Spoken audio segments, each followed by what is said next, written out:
Truck ভাড়া করে রাজধানী এলিভেটেড এক্সপ্রেসওয়ে রোড ব্যারিয়ার চুরি করতে গিয়ে হাতে নাতে ধরা পড়ল দুই চোর। এক্সপ্রেসওয়ে নিরাপত্তা রক্ষীরা প্রথমে তাদের নিজেদের কর্মী মনে করে, আর এই সুযোগে এই ব্যারিয়ারগুলো ট্রাকে তুলে ফেলে চোরেরা। তবে শেষ রক্ষা হয়নি। সুমন তানভীরের প্রতিবেদন। রাজধানীর এলিভেটেড এক্সপ্রেসওয়ের তেজগাঁ প্রান্ত সিসি ক্যামেরার ফুটেজে দেখা যায় একটি ট্রাক এসে থামে। তাতে রাস্তায় থাকা রোড ব্যারিয়ারগুলো তুলছে দুই ব্যক্তি। আপাত দৃষ্টিতে তাদের এক্সপ্রেসওয়ের কর্মী বলেই মনে হয়। নিরাপত্তা রক্ষীরাও এমনটি ভেবেছিলেন।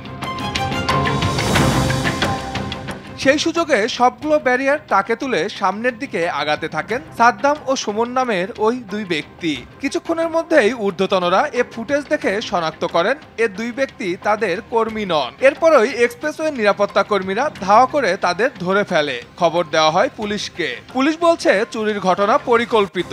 ভাড়া করা ট্রাক নিয়ে এক্সপ্রেসওয়ের এক প্রান্ত থেকে আরেক প্রান্ত প্রায় 1 মাস র্যাকি করেছে তারা। এক্সপ্রেসওয়ের যে নিরাপত্তা বাহিনী তাদের সহযোগিতা আমরা দুজনকে অ্যারেস্ট করি। প্রাথমিক জিজ্ঞাসাবাদে তারা এই ঘটনার কথা স্বীকার করেছে। মালগুলো নিয়ে কোথায় বিক্রি করবে আগের থেকেই নির্ধারিত ছিল।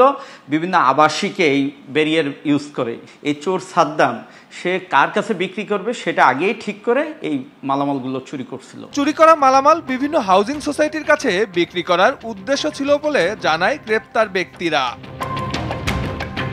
সুমন তানভীর, RTV, ঢাকা।